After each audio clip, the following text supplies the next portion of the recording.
Oke, baiklah. Sebelumnya saya ucapkan Sugiyoto Namo Buddhaya untuk kalian Amita semua. Di sini perkenalkan saya Ratana Devi dari mahasiswi program studi Ilmu Komunikasi Buddha semester 6 dari Sekolah Tinggi Agama Buddha Negeri Sriwijaya. Nah, di sini saya akan sedikit sharing dhamma mengenai hal yang simpel ya. Mungkin teman-teman udah pada tahu di sini, yaitu kebahagiaan.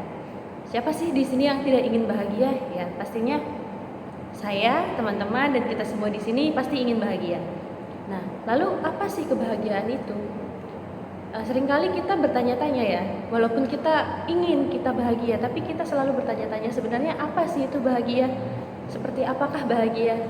Nah, bahagia itu dari hal yang simpel, definisi yang kita tahu secara umum pasti perasaan senang, gembira, damai, tentram, dan intinya perasaan yang penuh sukacita. Nah, lalu apa tenang itu termasuk bahagia? Tenang itu iya termasuk bahagia. Kalau kata anak sekarang, mulutnya diam tapi otaknya berisik. Ya, itu berarti mungkin anak sekarang kalau tenang dia sudah bahagia karena sudah tidak lagi overthinking, tidak lagi memikirkan pacar yang selingkuh dan lain sebagainya ya. Di sini, nah, sumber kebahagiaan itu apa sih? Ya, kita seringkali bertanya-tanya.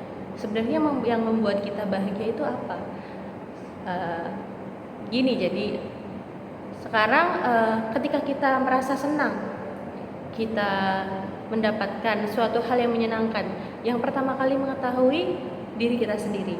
Nah, kemudian ketika kita mendapatkan kebahagiaan yang memikirkan kita bahagia, misalnya saya diberi uang oleh orang tua saya, terus saya merasa senang, wah enak nih dikasih uang. Nah, yang pertama kali memikirkan dikasih uang itu adalah perasaan senang, pikiran kita sendiri ya. Jadi sumber kebahagiaan itu sebagian besar memang dari diri kita sendiri. Namun ada juga sumber kebahagiaan yang dari luar diri kita, yaitu misalnya kita melihat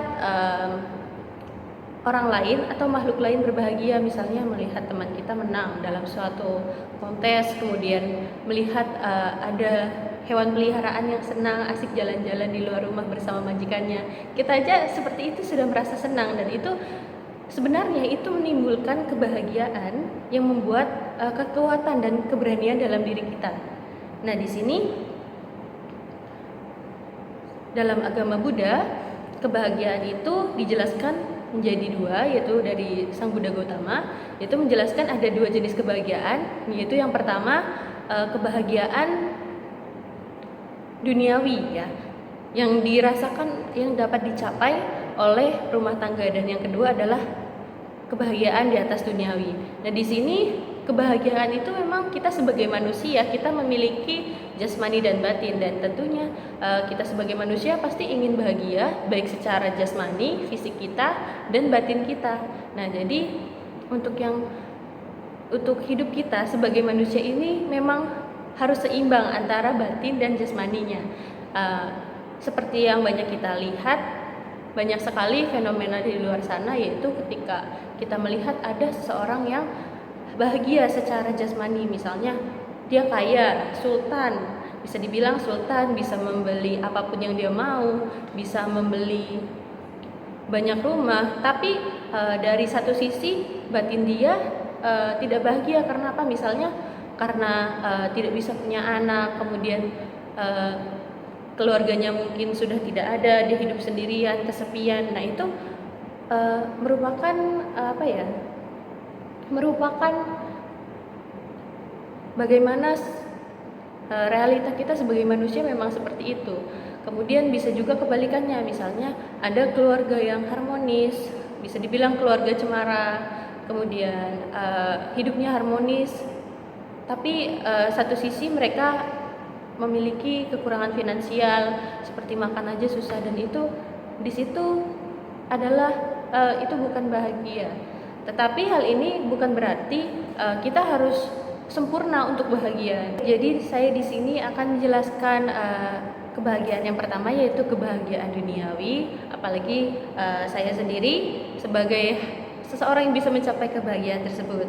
Nah, di sini kebahagiaan duniawi ini ada 4, yaitu ada atisuka, bogasuka, anawasuka, dan anawajasuka. Nah, yang pertama, atisuka itu apa sih? Atisuka itu adalah kebahagiaan yang berasal dari kekayaan harta benda karena kita memiliki kekayaan harta benda. Nah, kekayaan harta benda ini tentunya didapatkan dengan usaha yang benar. Nah, jadi kita bahagia dengan kekayaan yang kita miliki dengan usaha yang benar. Kalau misalnya kita memiliki harta benda atau kekayaan dengan usaha yang tidak benar seperti mencuri, menipu, itu kita tidak akan bahagia. Karena apa? Karena saat kita melakukan usaha yang tidak benar seperti mencuri, menipu, kemudian mencopet atau lain sebagainya itu, kita akan merasa cemas, gelisah karena kita telah melakukan perbuatan yang buruk atau salah. Jadi kebahagiaan yang pertama ini Atisuka adalah kebahagiaan memiliki harta benda dengan usaha yang benar. Kemudian yang kedua ada Boga Suka. Boga Suka itu adalah kebahagiaan karena dapat menikmati apa yang dimiliki, yaitu kekayaan itu. Jadi kita bahagia karena kita bisa menikmati kekayaan yang kita miliki. Nah, seperti apa? Misalnya kita memiliki kekayaan, kemudian kita bisa memanfaatkannya untuk kebutuhan kita, untuk misalnya apa yang kita butuhkan kita bisa cukupi. Kemudian bisa untuk jalan-jalan, kita bisa menggunakan uang tersebut, kekayaan tersebut. Berbeda dengan halnya ketika kita memiliki kekayaan, tapi kita malah sakit-sakitan. Jadi kita tidak bisa memiliki kebahagiaan tersebut karena uang tersebut mungkin habis untuk pengobatan kita, untuk mengurusi segala uang rumah sakit dan lain sebagainya. Jadi kita kurang bisa menikmati kekayaan tersebut. Jadi kebahagiaan yang kedua ini adalah bisa menikmati kekayaan yang dimiliki bukan hanya untuk sekedar foya-foya, tapi untuk melangsungkan kehidupan kita sendiri. Nah, yang selanjutnya ini adalah Anawasuka. Anawasuka ini adalah kebahagiaan karena kita tidak memiliki hutang. Pasti teman-teman bisa merasakan bagaimana rasanya punya hutang. Kalau kita sudah tidak punya hutang, kita rasanya sangat lega, sangat plong. Wah, akhirnya gitu kan. Nah, di sini itu ada jenis kebahagiaan yang ketiga ini. Kita bahagia karena kita tidak punya hutang. Jadi kita terbebas dari rasa cemas, rasa gelisah karena belum bayar hutang dan lain sebagainya. Jadi kita bisa bahagia karena kalau kita tidak punya hutang. Meskipun mungkin kekayaan kita banyak, kita bisa menikmati, tapi kita punya hutang, kita tetap kurang maksimal ya bahagianya. Jadi kita harus bahagia karena memang tidak punya hutang, apalagi ditambah dengan kekayaan kita banyak dan kita bisa menikmati, itu adalah sebuah kebahagiaan. Kemudian yang keempat yaitu Anawajisuka, yaitu kebahagiaan karena tidak tercela. Maksudnya di sini kebahagiaan karena tidak tercela, kita itu sebagai manusia adalah makhluk sosial yang tentunya hidup di dalam lingkungan masyarakat sosial yang terus berinteraksi. Kemudian di dalam masyarakat itu memiliki suatu aturan, suatu norma, suatu batasan yang berlaku di dalam masyarakat tersebut. Nah, jika kita mengikuti aturan, mengikuti norma, mengikuti batasan-batasan yang ada dalam masyarakat tersebut, kita dihormati. Dengan dihormati tersebut, kita bisa merasakan kebahagiaan itu tadi. Nah, kebahagiaan karena dihormati, tidak tercela. Berbeda dengan misalkan kita melanggar suatu aturan dalam kelompok tersebut, kita pasti akan menjadi bahan gunjingan atau kita mendapatkan sanksi-sanksi sosial dari masyarakat setempat. Itu membuat seseorang tidak bahagia meskipun dia sudah kaya, bisa menikmati hidup, tidak punya hutang, tapi dia tercela di dalam lingkungan masyarakat yang melingkupinya, itu pasti dia sulit merasakan bahagia. Jadi oleh karena itu pentinglah kita untuk menjaga moral kita agar kita bisa bahagia. Nah, untuk yang selanjutnya, yang kebahagiaan yang kedua yaitu kebahagiaan di atas duniawi. Kebahagiaan di atas duniawi ini melingkupi keyakinan atau sada, kemudian ada moralitas, berdana dan tanya atau kebijaksanaan. Dengan sada atau keyakinan kita akan mudah melakukan suatu hal dengan baik ya.